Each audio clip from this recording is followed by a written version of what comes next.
আমার প্রিয় ছাত্রছাত্রীরা, যথারীতি আমি আবার চলে এসেছি তোমাদের অ্যাকাউন্টেন্সির ক্লাস নিতে। এর আগে যখন সেমিস্টার 3 অ্যাকাউন্টেন্সির ক্লাস নিয়েছিলাম, তোমাদের বলেছিলাম ডিবেঞ্চার নিয়ে। আজকে যে টপিকস নিয়ে আমরা আলোচনা করব সেটা হচ্ছে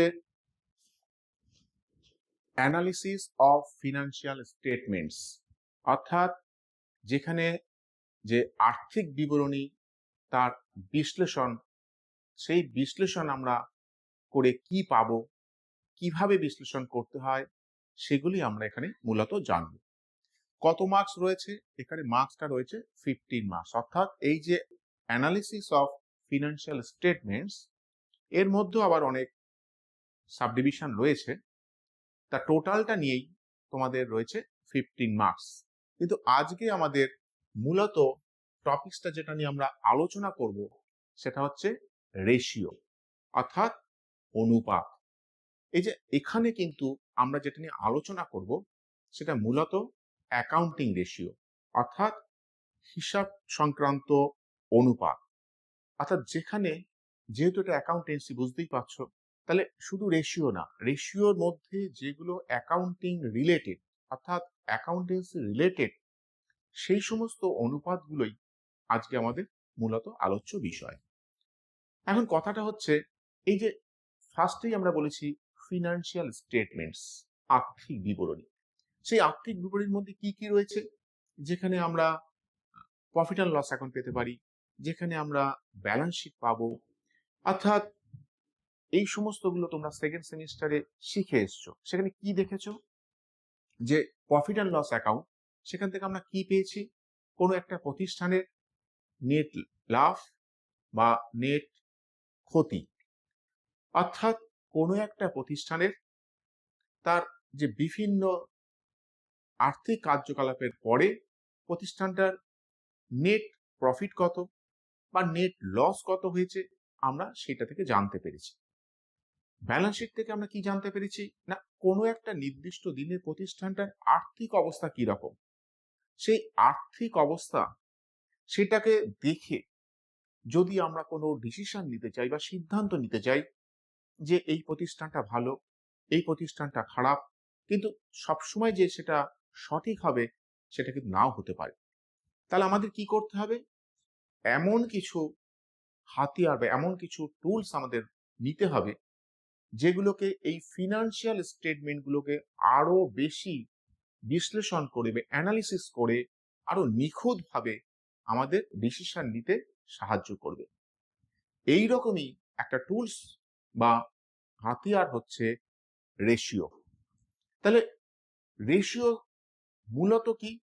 না, দুটো সংখ্যার মধ্যে একটা গাণিতিক সম্পর্ক, অর্থাৎ যেখানে আমরা ম্যাথমেটিক্যাল রিলেশন পাচ্ছি দুটো সংখ্যার মধ্যে। কিন্তু মনে রাখবে সেটা হচ্ছে পরিমাণগত, এখানে কিন্তু গুণগত অর্থাৎ কোয়ালিটির কিন্তু কোনো বিচার করা হচ্ছে না। এখানে যেটা বিচার করা হচ্ছে সেটা হচ্ছে কোয়ান্টিটেটিভ, অর্থাৎ পরিমাণের উপর বেস করে দুটো সংখ্যার মধ্যে যখন গাণিতিক সম্পর্ক আমরা দেখছি তখন সেটা হচ্ছে অনুপাত বা রেশিও। কিন্তু এই যে অনুপাত, কেন আমাদের অনুপাতটা জানার দরকার, কেন বিশ্লেষণ করার দরকার? ধরো দুটো সংস্থা রয়েছে, একটা এ একটা বি।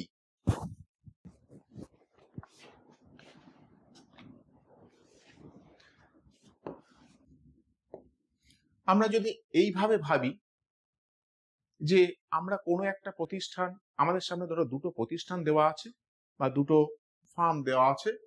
কি কি?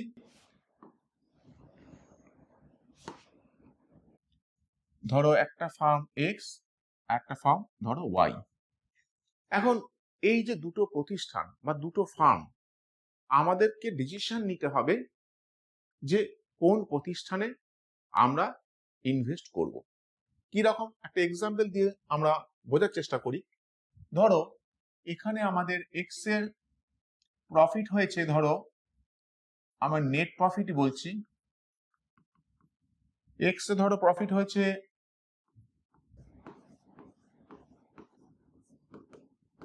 1 লাখ টাকা। ওয়াইতে ধরো প্রফিট হয়েছে 2,50,000 টাকা। তাহলে আমরা যদি খুব সহজভাবে অ্যাট এ গ্লান্সে আমরা ইনভেস্ট করতে চাই, আমরা কোন প্রতিষ্ঠানটাকে বেছে নেব? নিশ্চয়ই ওয়াইটাকে বেছে নেব, কারণ আমরা দেখেছি যে এই প্রতিষ্ঠানটার প্রফিট বেশি। তাহলে মুনাফা যদি বেশি হয়, তার মানে ধরেই নেওয়া যাচ্ছে যে এই প্রতিষ্ঠানের আর্থিক অবস্থা ভালো। কিন্তু রেশিওতে তোমরা যদি বিচার করো, তাহলে সবসময় যে ওয়াই আর্থিক অবস্থা ভালো এটা নাও কিন্তু হতে পারে। দেখা যাক কি রকম। ধরো এক্স যে প্রতিষ্ঠানটা ছিল, এখানে ক্যাপিটাল ইনভেস্ট ছিল কত? ধরো 5 লাখ টাকা। আর এখানে ধরো মানে ওয়াই এর ক্ষেত্রে ধরো ক্যাপিটাল কতটা ইনভেস্টমেন্ট ছিল? ধরো 25 লাখ টাকা। তাহলে এবার যদি আমরা নেট প্রফিটের পার্সেন্টেজ হিসাব করি, তাহলে আমাদের কাছে ব্যাপারটা আরো পরিষ্কার হয়ে যাবে। কি রকম? অর্থাৎ নেট প্রফিটের পার্সেন্টেজ করছি এক্স এর ক্ষেত্রে, তাহলে কি হবে? ইন্টু 100, তাহলে কত হলো? 20%। এক্ষেত্রে কত হচ্ছে? ওয়াই এর ক্ষেত্রে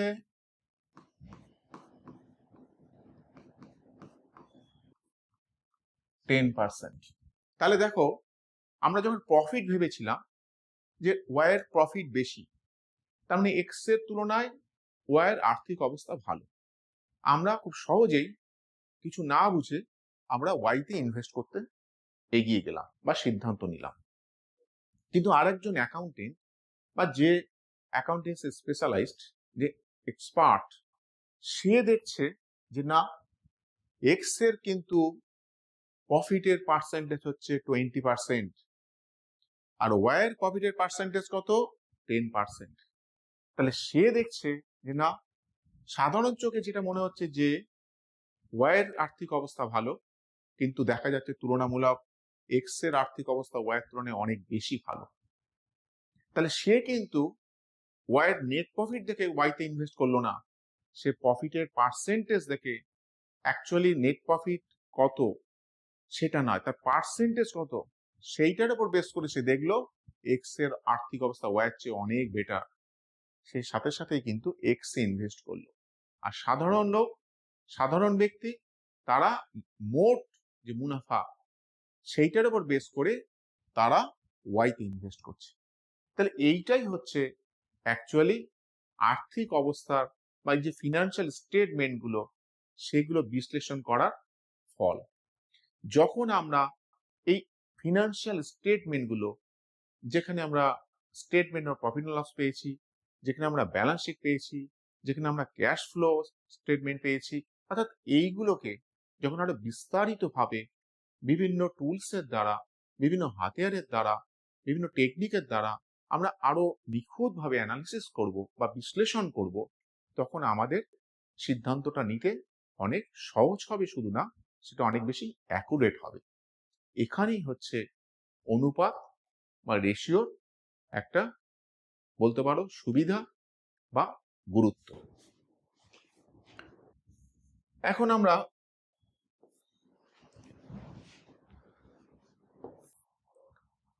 রেশিওটা কি, ডেফিনেশন কি বলছে?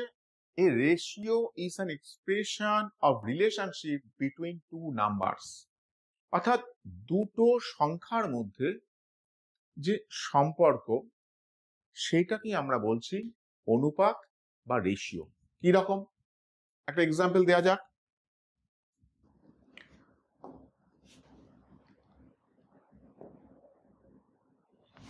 ধরো class 11-এ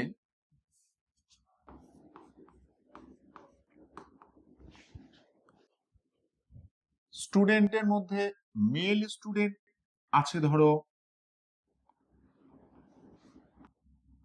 300,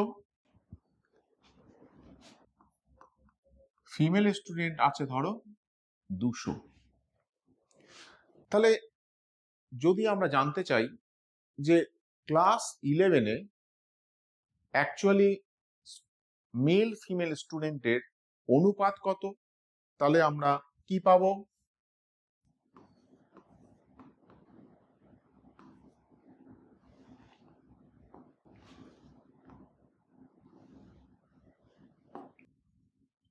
three hundred 200, that is 3:2। এটা যদি আমরা পার্সেন্টেজে ভাবি তাহলে আমাদের কি হচ্ছে, এটা হচ্ছে 60%, এটা হচ্ছে 40%। তার মানে ক্লাস 11-এ টোটাল স্টুডেন্টের 60% হচ্ছে ছাত্র এবং 40% হচ্ছে আমাদের ছাত্রী। তাহলে এখানে বোঝা যাচ্ছে, দেখো দুটো সংখ্যা রয়েছে 300 200, এই দুটোর মধ্যে যে একটা রিলেশন, সেই রিলেশনটাকে যখন আমরা এক্সপ্রেস করছি তখন সেটাকে আমরা বলছি কি, এটা হচ্ছে একটা অনুপাত বা রেশিও। এবার আসছে অ্যাকাউন্টিং রেশিও, মানে হিসাব সংক্রান্ত অনুপাত। যেহেতু আমরা অ্যাকাউন্টেন্সি পড়ছি, স্বাভাবিকভাবেই আমাদের অ্যাকাউন্টিং রেশিওটাই জানতে হবে, কিন্তু তার আগে আমাদের বেসিকটা জেনে যেতে হবে রেশিওটা কি। তাহলে রেশিও বোঝা গেল। এবার যখন আমরা অ্যাকাউন্টিং রেশিওতে জানবো তাহলে খুব স্বাভাবিকভাবে এটা বোঝা যাচ্ছে যেটা আমাদের সংখ্যা ছিল সেইটাই যখন এখন কোনো অ্যাকাউন্টিং কোনো ফিগার হবে বা সংখ্যা হবে, সেটাকেই যখন আমরা গাণিতিক আকারে এক্সপ্রেস করব বা প্রকাশ করব তখন সেটাকে বলা হবে অ্যাকাউন্টিং রেশিও। ডেফিনেশনটা কি বলছে?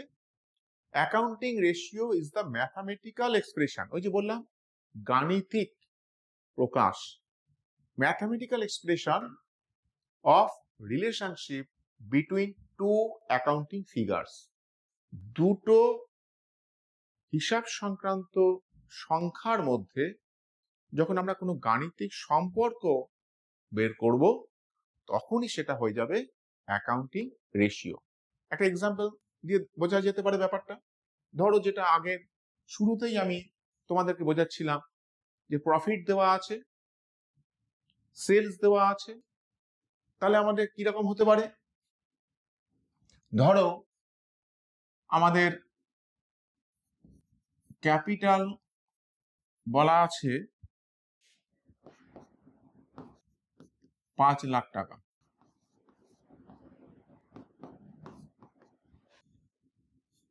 আমাদের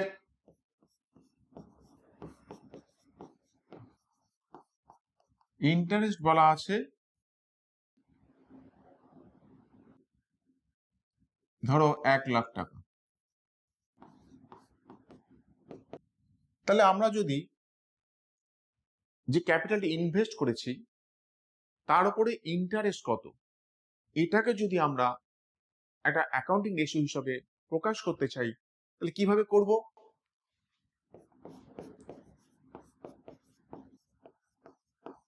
ইন্টারেস্ট অন ক্যাপিটাল, তাহলে কি দাঁড়াবে? 1 লাখ বাই 5 লাখ ইন্টু 100, তার মানে 20%। তাহলে এই যে 20% আমরা প্রকাশ করলাম, তাহলে এইটা রেশিওর যে অনেক ধরনের রয়েছে, অর্থাৎ কখনো আমরা অনুপাত আকারে প্রকাশ করব, কখনো আমরা পার্সেন্টেজে প্রকাশ করব, কখনো আমরা টাইমসে প্রকাশ করব। এটাও এক ধরনের রেশিওর প্রকাশ করার টেকনিক বলতে পারো, যে এখানে আমরা পার্সেন্টেজে প্রকাশ করছি যে ইন্টারেস্ট অন ক্যাপিটাল কত, 20%। তাহলে দুটো সংখ্যা এবং দুটোই দেখো অ্যাকাউন্টিং, একটা হচ্ছে ক্যাপিটাল, একটা হচ্ছে ইন্টারেস্ট। তাহলে এই দুটোর মধ্যে আমরা যখন ম্যাথামেটিক্যাল এক্সপ্রেশন করেছি তখন সেইটা যেটা বেরিয়েছে সেটাই হচ্ছে আমাদের অ্যাকাউন্টিং রেশিও। তাহলে রেশিও আর অ্যাকাউন্টিং রেশিও নিশ্চয়ই ডিফারেন্স তোমরা বুঝতে পেরেছো। নেক্সট যেটা আসছে অ্যাকাউন্টিং রেশিও অ্যানালিসিস। এই যে অ্যাকাউন্টিং রেশিও তো করেছি, কিন্তু সেই অ্যাকাউন্টিং রেশিও বিশ্লেষণ কাকে বলে, অ্যানালিসিস কাকে বলে? অ্যাকচুয়ালি আমরা অ্যাকাউন্টিং রেশিও যেটা পেয়েছি, নিশ্চয়ই সেটা একটা প্রসেস। সেখানে আমরা কি করেছি, সেখানে ব্যাখ্যা করে আমরা কোনো একটা প্রতিষ্ঠানের তার যে বিভিন্ন দুর্বল স্থানগুলো, যে উইক পয়েন্টগুলো, সেগুলো আমরা খুঁজে পেতে পারি। যেগুলো উইক পয়েন্টগুলোকে আমরা খুঁজে পাওয়ার পরে সেগুলোকে আমরা কারেকশন করে প্রতিষ্ঠানটার আর্থিক অবস্থাকে আরো ভালো করতে পারি। তো সেক্ষেত্রে আমাদের কি দরকার হচ্ছে, অ্যাকাউন্টিং রেশিওটা বিশ্লেষণ করা, অ্যানালিসিস করা। ডেফিনিশন কি বলছে? Accounting ratio analysis is the process of identifying strengths and weakness in the various areas of an organization with the help of ratio of relevant accounting figure। অর্থাৎ বিভিন্ন যে হিসাব সংগত অনুপাতগুলো রয়েছে সেগুলোকে আমরা বিশ্লেষণ করব, ব্যাখ্যা করব, করে আমরা কি করতে পারি, কোনো একটা প্রতিষ্ঠানের একটা নির্দিষ্ট এরিয়াতে বা নির্দিষ্ট ক্ষেত্রে তার উইক পয়েন্টগুলো কি রয়েছে, তার ভালো দিক মানে স্ট্রেংথ যেগুলো রয়েছে, কোন জায়গাতে সে খুব শক্তিশালী প্রতিষ্ঠানটা, অর্থাৎ সেখানে তার আর্থিক অবস্থা খুবই ভালো, সেরকম কোনো এক জায়গা রয়েছে যেখানে সে আর্থিকভাবে ভীষণ দুর্বল। তাহলে এই জায়গাগুলোকে আমাদের খুঁজে পেতে সাহায্য করবে। তাহলে এটা একটা প্রসেস, পদ্ধতি। তাহলে অ্যাকাউন্টিং রেশিওই তার যখন বিশ্লেষণ করা হবে, তার যখন ব্যাখ্যা করা হবে, সেগুলোর মধ্য দিয়ে যখন আমরা কোনো একটা প্রতিষ্ঠানের আর্থিক অবস্থা ভালো কি মন্দ এটা বিচার করতে পারবো, তখন সেটা হয়ে যাচ্ছে হিসাব সংক্রান্ত অনুপাত বিশ্লেষণ বা অ্যাকাউন্টিং রেশিও অ্যানালিসিস। নেক্সট কি আছে,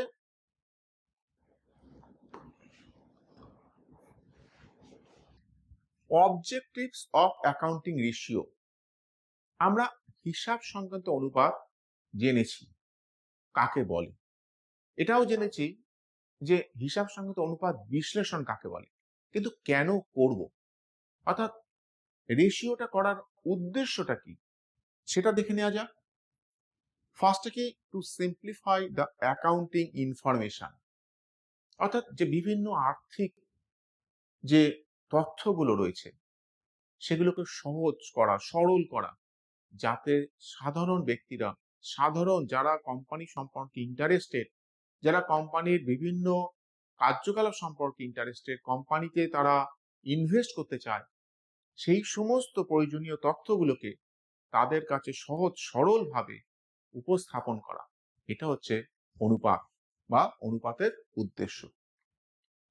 To analyze the organization's accounting information in a simple and straightforward manner, অর্থাৎ যে সমস্ত ব্যক্তি কোম্পানিতে ইনভেস্ট করতে চায় বা কোম্পানি সম্পর্কে ইন্টারেস্টেড, তাদের কাছে তথ্যগুলোকে সঠিকভাবে, শক্তিশালী অথচ সিম্পল ওয়েতে ব্যাখ্যা করা, এটাও কিন্তু রেশিও বা অনুপাতের একটা প্রধান উদ্দেশ্য।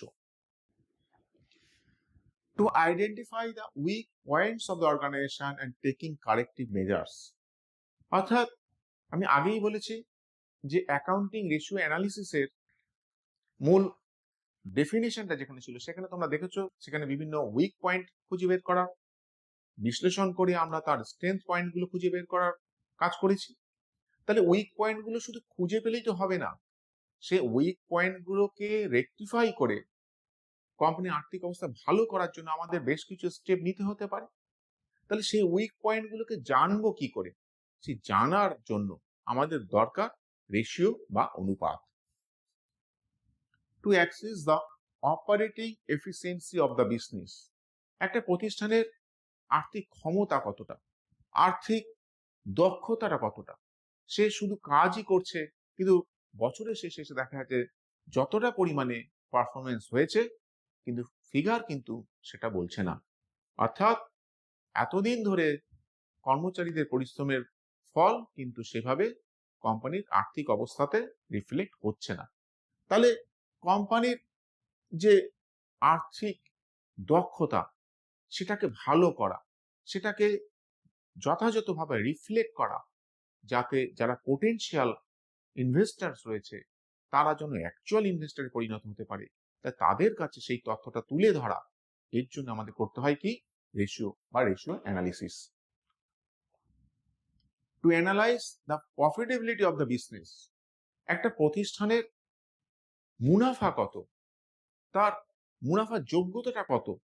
কারণ সাধারণ লোকেরা কি করে, তারা একটা প্রতিষ্ঠানে ইনভেস্ট করার আগে তার ফার্স্টেই দেখতে চায় সেই প্রতিষ্ঠানটা প্রফিটে রান করছে না লসে রান করছে।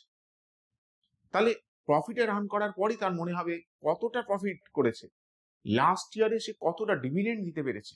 তাহলে এই জন্য সেই প্রতিষ্ঠানের মুনাফা যোগ্যতা বা প্রফিটেবিলিটি বিচার করা খুব দরকার। সেই প্রফিটেবিলিটি বিচার করার যে বিভিন্ন টুলস গুলো রয়েছে তার মধ্যে একটা হচ্ছে ratio. To help in inter farm and Intra farm comparison. Inter farm মানে দুটো প্রতিষ্ঠান, ধরো এ অ্যান্ড বি, এই দুটোর মধ্যে যদি তুলনা করতে হয়, কম্পেয়ার করতে হয়, তাহলেও আমাদের একটা টুলস হচ্ছে রেশিও। যদি এমন হয় একটাই প্রতিষ্ঠান কিন্তু তার বিভিন্ন ডিপার্টমেন্ট, যেটা হচ্ছে ইন্ট্রা ফার্ম, অর্থাৎ একই প্রতিষ্ঠানের বিভিন্ন ডিপার্টমেন্টের মধ্যে, বিভিন্ন বিভাগের মধ্যে যদি আমাদের তুলনা করতে হয় যে কোন প্রতিষ্ঠানটা খুব এফেক্টিভ, খুব এফিসিয়েন্ট, আবার সাথে সাথে কোন প্রতিষ্ঠানটা দুর্বল বা উইক, দুটোই আমাদের জানতে গেলে আমাদের ইন্ট্রা ফার্ম কম্পেয়ার করা খুব দরকার। তাহলে এইটার জন্য আমাদের যে বিভিন্ন ধরনের টেকনিক গুলো রয়েছে তার মধ্যে একটা হচ্ছে রেশিও। তাহলে অনুপাত করার আরেকটা উদ্দেশ্য আমরা পাচ্ছি। Above all, forecast and prepare budgets based on the information obtained by analyzing financial data। অর্থাৎ ওপরে এতক্ষণ ধরে আমরা যতগুলো অবজেক্টিভস বললাম, এছাড়াও বা এইগুলোর উপর বেস করে সর্বোপরি যেটা রয়েছে সেটা হচ্ছে ফোরকাস্ট করা। কাকে ফোরকাস্ট? অর্থাৎ ভবিষ্যৎকে, যে একটা প্রতিষ্ঠান সে আগামী দিনে তার গোলেই, তার টার্গেটেই সেটা ফুলফিল করতে চায়, আর ফুলফিল করতে গেলে তাকে একটা বাজেট তৈরি করতে হবে। কেন, বাজেটও কিন্তু ওয়ান টাইপ অফ ফোরকাস্ট। তার মানে ভবিষ্যতের তার ইনকাম কত হবে, তার এক্সপেন্সেস কত হবে, তার আগে থেকে একটা পূর্বানুমান করা। এই পূর্বানুমানটা করতে গেলে আমাদের বিভিন্ন অ্যাকাউন্টিং ইনফরমেশনের দরকার, সেই অ্যাকাউন্টিং ইনফরমেশন গুলোর অ্যানালিসিস করা দরকার। সেই অ্যানালিসিসের মধ্যেই একটা পার্ট হচ্ছে তোমাদের অ্যাকাউন্টিং রেশিও অ্যানালিসিস। তাহলে এইগুলোই হচ্ছে অ্যাকচুয়ালি অনুপাত বা রেশিও করার আমাদের উদ্দেশ্য, বা কেন আমরা রেশিও করব সেটা জানার জন্য আমাদের এই পদ্ধতিগুলো মেনে চলতে হতে পারে। নেক্সট কি রয়েছে, ইম্পর্টেন্স অফ অ্যাকাউন্টিং রেশিও। আমরা তো এতক্ষণ উদ্দেশ্যটা জেনেছি যে আমরা রেশিও করলে এই উদ্দেশ্যগুলো আমাদের কাছে ফুলফিল হবে। তাহলে সেই উদ্দেশ্যগুলোকে যদি আমরা সামনে রাখি তাহলে খুব সহজেই বুঝতে পারবো যে এইগুলোর জন্যই আমাদের কাছে অ্যাকাউন্টিং রেশিওর এত গুরুত্ব বা ইম্পর্টেন্স। কি কি? অ্যানালিসিস অফ ফিনান্সিয়াল কন্ডিশন, একটা প্রতিষ্ঠানের আর্থিক অবস্থা কি রকম যে কোনো ব্যক্তি জানতে চায়, বিশেষ করে যারা কোম্পানির সম্পর্কে ইন্টারেস্টেড, কোম্পানির বিভিন্ন পারফরমেন্স, কোম্পানির বিভিন্ন অ্যাক্টিভিটিস সম্পর্কে তারা খোঁজ খবর রাখে, তাদের কাছে খুব গুরুত্বপূর্ণ যে সেই প্রতিষ্ঠানটার আর্থিক অবস্থা কি রকম। কারণ তার আর্থিক অবস্থার উপর ডিপেন্ড করছে যে আমি সেই প্রতিষ্ঠানে ইনভেস্ট করব কি করব না, অর্থাৎ আমার সিদ্ধান্তটা। তাহলে আমরা অ্যাকাউন্টিং রেশিও বা হিসাব সংক্রান্ত অনুপাত করলে আমরা এই সুবিধাটা পেতে পারি যে সেই প্রতিষ্ঠানটার সঠিক আর্থিক অবস্থা আমরা বিশ্লেষণ করতে পারবো। সিম্পলিফাইড ফিনান্সিয়াল ইনফরমেশন, তথ্য তো পেয়েছি কিন্তু সেটা বোধগম্য হচ্ছে তো, সাধারণ মানুষ বুঝতে পারছে তো। কারণ রেশিওর একটা প্রধান উদ্দেশ্যই ছিল যে ইনফরমেশন গুলো, বিশেষ করে অ্যাকাউন্টিং ইনফরমেশন গুলোকে সহজ সরল ভাবে অথচ নিখুঁত ভাবে পোটেনশিয়াল ইনভেস্টর কাছে বা অ্যাকচুয়াল ইনভেস্টরদের কাছে পৌঁছে দেওয়া। তাহলে সেই তথ্যগুলোকে সঠিকভাবে সহজভাবে উপস্থাপনা করার একটা হাতিয়ার হচ্ছে রেশিও।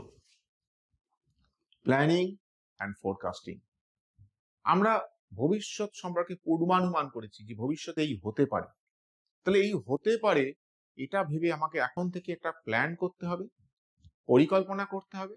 তাহলে পরিকল্পনা করতে গেলে আমাদের যেমন হিস্টোরিক্যাল রেকর্ড দরকার, অর্থাৎ অতীতের তথ্য দরকার, বর্তমানের সাথে সেটাকে তুলনা করে আমাদের ভবিষ্যতের জন্য পরিকল্পনা করতে হবে।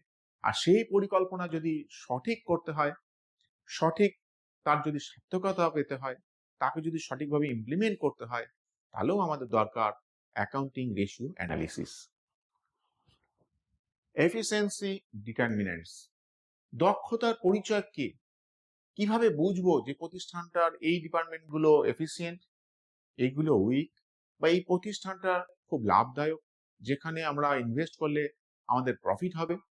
তাহলে বেশ কিছু ডিটারমিনেন্টস রয়েছে, সেই ডিটারমিনেন্টস গুলোর দক্ষতা বিচার করার একটা সুযোগ সুবিধা রয়েছে অ্যাকাউন্টিং রেশিও।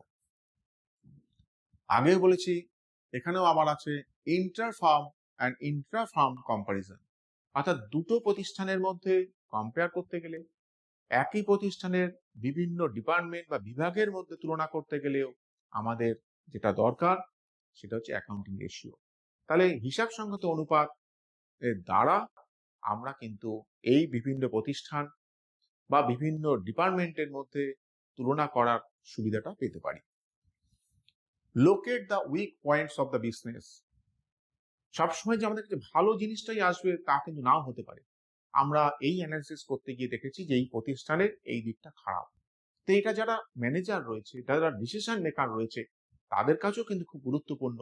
তারাও কিন্তু সেই উইক পয়েন্টগুলো জেনে যাওয়ার ফলে তারা কিন্তু সাথে সাথে কি করবে, সেগুলো রেকটিফাই করার চেষ্টা করবে। কারণ একটা প্রতিষ্ঠানের যেমন এফিসিয়েন্ট ডিপার্টমেন্ট থাকবে, সেরকম সাথে ইনএফিসিয়েন্ট ডিপার্টমেন্টও থাকবে।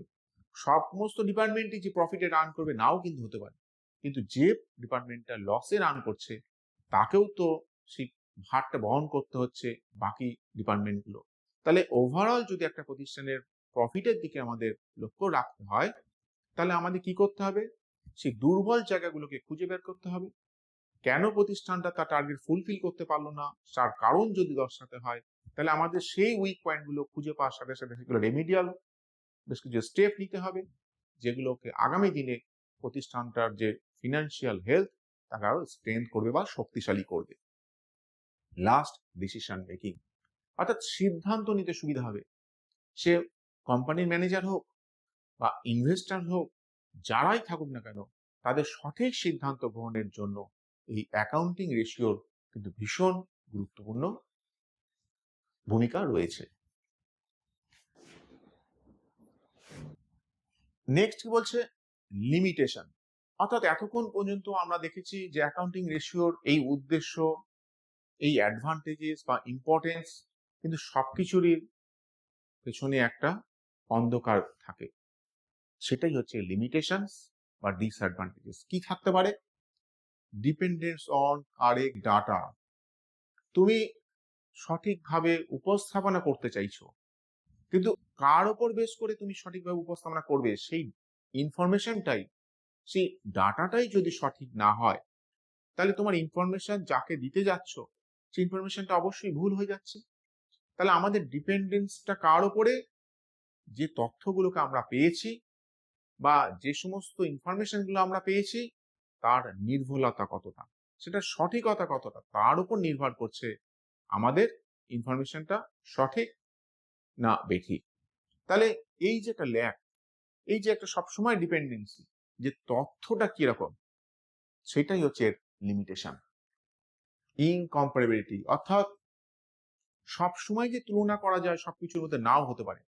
তুমি তো এখানে যে তুলনাগুলো করছো সবকটা কোয়ান্টিটেটিভ, অর্থাৎ পরিমাণগত। কারণ রেশিও দেখো, প্রথমেই যখন বলেছিলাম তোমাদের সামনে, তখন বলেছিলাম এটা পরিমাণগত সম্পর্ক, অর্থাৎ এখানে কিন্তু আমরা গুণাবলীকে অবহেলা করছি, কোয়ালিটিকে কিন্তু আমরা রেশিও আকারে প্রকাশ করা যায় না। দুটো ছেলের মধ্যে কে ভালো এটা যদি বলি রেশিও আকারে প্রকাশ করতে অনুপাত, সেটা কিন্তু করা সম্ভব না। কিন্তু দুটো ছেলের বা দুটো ছাত্র দুটো ছাত্রীর মধ্যে কে নাম্বার তার চেয়ে কত বেশি পেয়েছে, পার্সেন্টেজ আকারে প্রকাশ করতে পারি, সেটা অনুপাত আকারে প্রকাশ করতে পারি। এইগুলো হচ্ছে সংখ্যার বিচার, অর্থাৎ যেখানে পরিমাণ, কোয়ান্টিটিকে লক্ষ্য রাখা হয়েছে।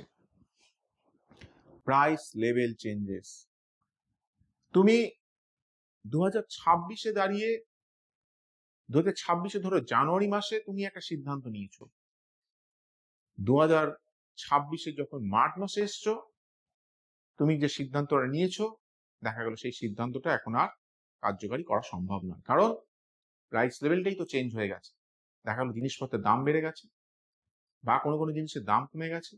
তাহলে তোমাদের যে প্রাইস লেভেল সেটা কখনো বৃদ্ধি পাচ্ছে, কখনো হ্রাস পাচ্ছে, তাহলে এইটা তো সবসময় পরিবর্তনশীল। তাহলে আমরা কোনো একটা নির্দিষ্ট সময়ের উপর বেস করে যদি আমরা অ্যাকাউন্টিং রেশিও অ্যানালিসিস করি, তার সাথে সাথে যদি প্রাইসটা চেঞ্জেস হয়ে যাচ্ছে সেইটাকে যদি আমরা হিসেবের মধ্যে আনতে না পারি, তাহলে কিন্তু অ্যাকাউন্টিং রেশিওর যে বিশ্লেষণ সেটা কিন্তু সঠিক হবে না। তাহলে এটা একটা ডিমেরিটস বা limitation. Presentation of misleading picture, অর্থাৎ অনেক সময় অনেক তথ্য আমরা প্রকাশ করেছি কিন্তু তার যে পরিবর্তনশীলতা সেটাকে কিন্তু আমরা খেয়াল করি। তাহলে যে চিত্রটা উপস্থাপনা করা হলো তার মানে সেটা সাধারণ ব্যক্তিকে বা ইনভেস্টরদের মিসলিড করে দিল, কারণ তারা তো যে জিনিসটা আমরা তাদের কাছে উপস্থাপন করেছি তারা তার উপর বেশ করে সিদ্ধান্তটা নিয়েছে, বা যারা ডিসিশন মেকার তারা সিদ্ধান্তটা নিয়েছে, কিন্তু তার সাথে সাথে যে সময়ের পরিবর্তনের সাথে সাথে যে আরো কিছু ক্রাইটেরিয়া রয়েছে সেইগুলোও যে পরিবর্তন হয়ে যাচ্ছে, আমরা সেগুলোকে যদি ওভারলুক করে যাই তাহলে অ্যাকাউন্টিং রেশিওর যে অ্যানালিসিস বা বিশ্লেষণ সেখানেও কিছু ভুল ভ্রান্তি থেকে যাবে। হিস্টোরিক্যাল পিকচার, অর্থাৎ অ্যাকাউন্টিং যে ডাটাগুলো আমরা যেটা ফোরকাস্ট করতে যাচ্ছি ভবিষ্যতের জন্য বা বাজেট তৈরি করতে যাচ্ছি, তার অ্যাকচুয়াল বেসটা কি? Historical report, historical information, data, তা সেইগুলো সব অতীত, সেখান থেকে বেস করে বা তার উপর ভিত্তি করে আমরা ফোরকাস্ট করছি।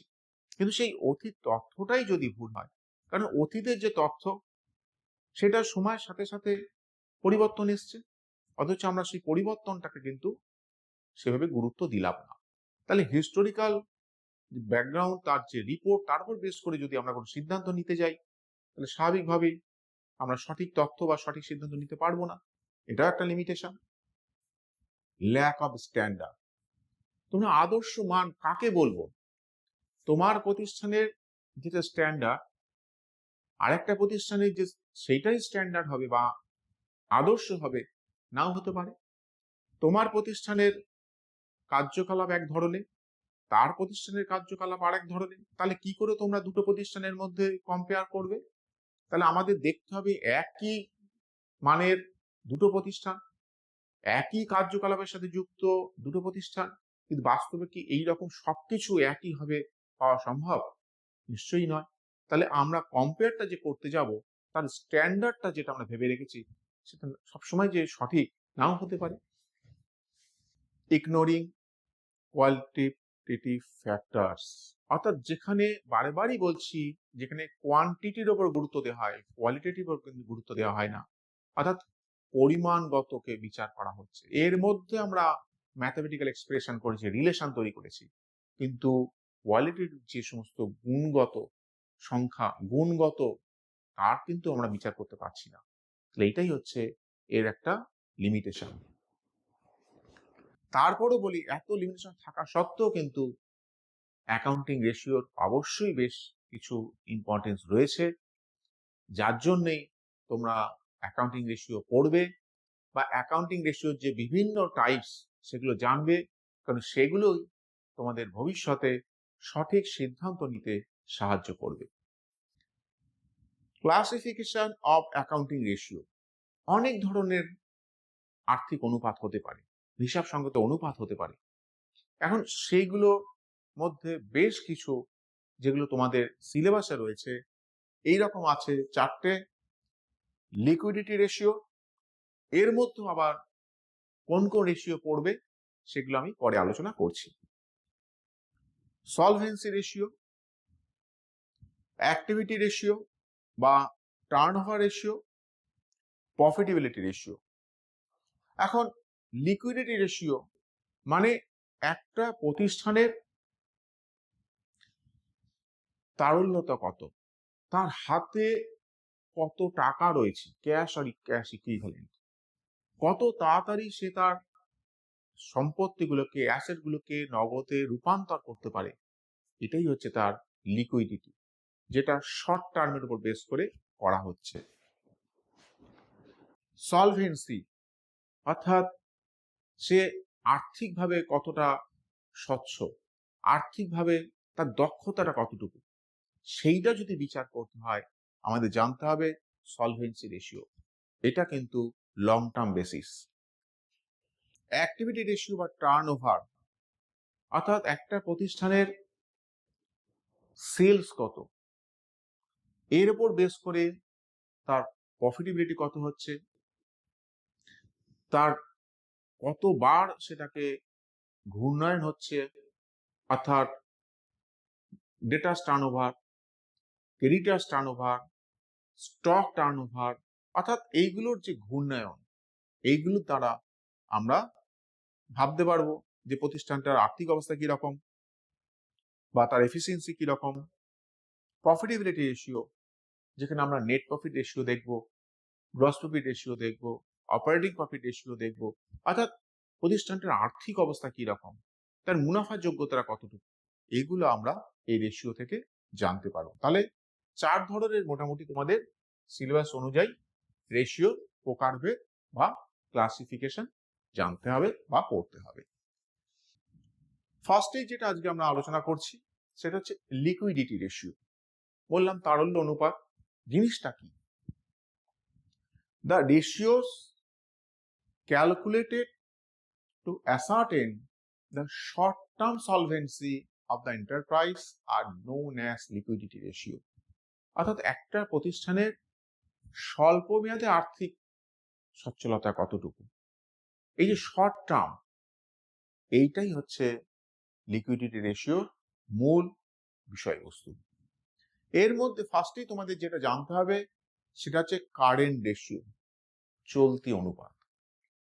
তাহলে কারেন্ট রেশিও কাকে বলছে? যেখানে আমরা একটা প্রতিষ্ঠানের চলতি সম্পত্তি, যেমন cash in hand, cash at bank, stock বা ইনভেন্টরিজ, অর্থাৎ একটা প্রতিষ্ঠানের 12 মাসের মধ্যে প্রতিষ্ঠানটার যে সম্পত্তিগুলো রয়েছে সেগুলোকে যদি নগদে রূপান্তর করা যায়, সেগুলোই হচ্ছে চলতি সম্পত্তি বা কারেন্ট অ্যাসেট। সেই রকমই রয়েছে কারেন্ট লায়াবিলিটিস, চলতি দায়, যেগুলো কোম্পানি যেদিন ব্যালেন্স শিট তৈরি করছে তার থেকে 1 বছরের মধ্যে, অর্থাৎ উইদিন 12 মান্থসের মধ্যে যেগুলোকে আমাদের ক্যাশে পেড করতে হয় বা পেমেন্ট করতে হয়, সেগুলো হচ্ছে চলতি দায় বা কারেন্ট লায়াবিলিটিস। কিরকম? Bank overdraft, bills payable, sundry creditors, cash credit, outstanding expenses মানে বকেয়া খরচ, অর্থাৎ এখন খরচটা বাকি আছে কিন্তু আমাদের 12 মাসের মধ্যেই সেটাকে পেমেন্ট করে দিতে হবে। Short term loan, propose dividend, provision for taxation. তাহলে এই যে চলতি সম্পত্তি বা কারেন্ট অ্যাসেট আর এই যে কারেন্ট লায়াবিলিটিস, চলতি দায়, এই দুটোর মধ্যে যখন আমরা ম্যাথমেটিক্যাল কোন এক্সপ্রেশন করছি বা অনুপাত করছি, তখন সেটা যেটা দাঁড়াচ্ছে সেটা হচ্ছে কারেন্ট রেশিও। তাহলে কারেন্ট রেশিওর আমাদের মাথাতে রাখতে হবে, বের করতে গেলে আমাদের কাজই হবে যে এই প্রতিষ্ঠানের কি কি কারেন্ট অ্যাসেট রয়েছে আর ওই প্রতিষ্ঠানে কি কি কারেন্ট লায়াবিলিটিস রয়েছে, এই দুটোর মধ্যে যখন আমরা রেশিও করব তখন আমরা পাবো কারেন্ট রেশিও।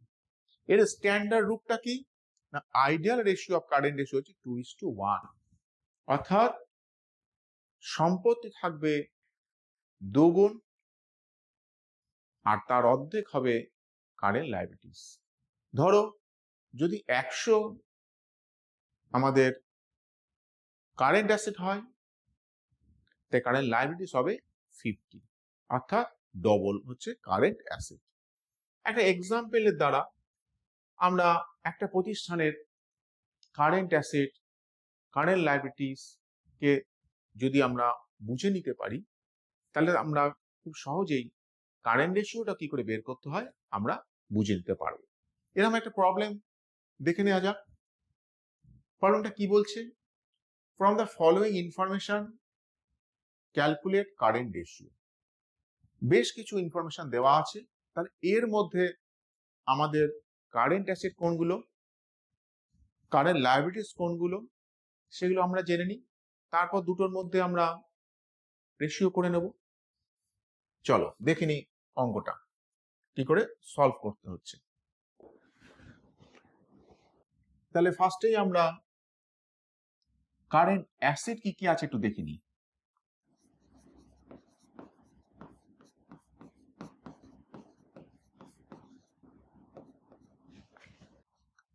বিল রিসিভেবল, নিশ্চয়ই তোমাদের মনে আছে আগের স্লাইডে আমি কারেন্ট অ্যাসেট কোনগুলো, কারেন্ট লায়াবিলিটিস কোনগুলো সেগুলো দেখিয়ে দিয়েছিলাম, পড়েও দিয়েছিলাম, তোমরা একটু খেয়াল রেখো। তাহলে বিল রিসিভেবল পাচ্ছি,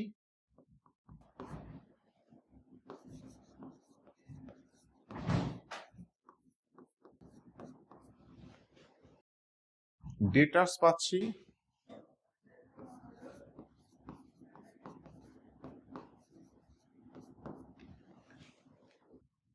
প্রিপেড এক্সপেন্সেস,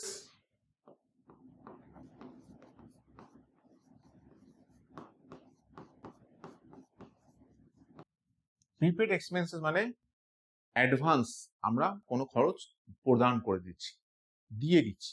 ধরো এটা হচ্ছে জুলাই মাস, আমরা আগস্ট মাসের কোনো পেমেন্ট জুলাই মাসে করে দিচ্ছি, তাহলে এই যে অ্যাডভান্স দিয়ে রাখছি এটাই হচ্ছে পেড ইন অ্যাডভান্স বা প্রিপেড এক্সপেন্সেস।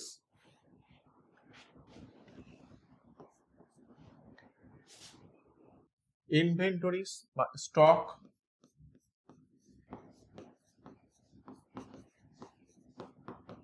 খেয়াল রাখো এখানে বলা আছে ইনক্লুডিং লুজ টুলস, মনে রাখবে ইনভেন্টরিজ এর মধ্যে লুজ টুলস কিন্তু এক্সক্লুড হবে কারেন্ট অ্যাসেট, তাহলে এটা কিন্তু আমাদের ইনক্লুড যেটা রয়েছে সেটা এক্সক্লুড করে নিতে হবে। Plus cash and cash equivalent, তাহলে এই কটাই হচ্ছে আমাদের কারেন্ট অ্যাসেট। কত কত হচ্ছে দেখে নেওয়া যাক। 20,000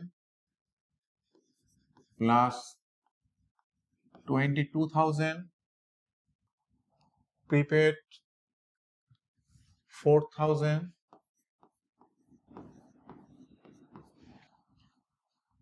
ইনভেন্টরিজ ছিল 30,000, তার মধ্যে লুজ টুলস ছিল 6,000, তার মানে 6,000 মাইনাস করে আমাদের আসছে 24,000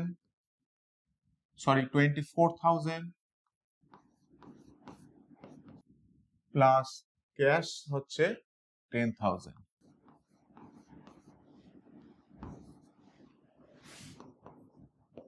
তাহলে কত হচ্ছে 42, 46, 56 আর 24,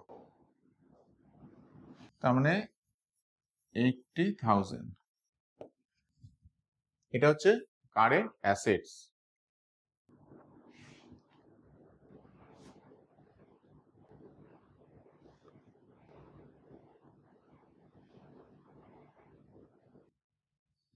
এবার এসো current liabilities.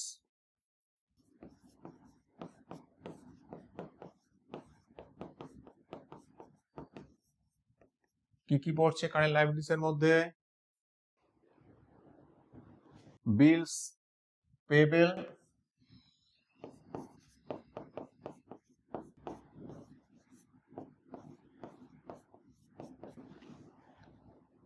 Creditors,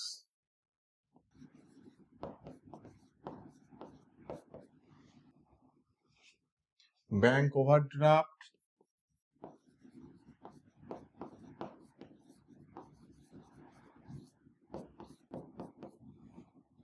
short term provisions.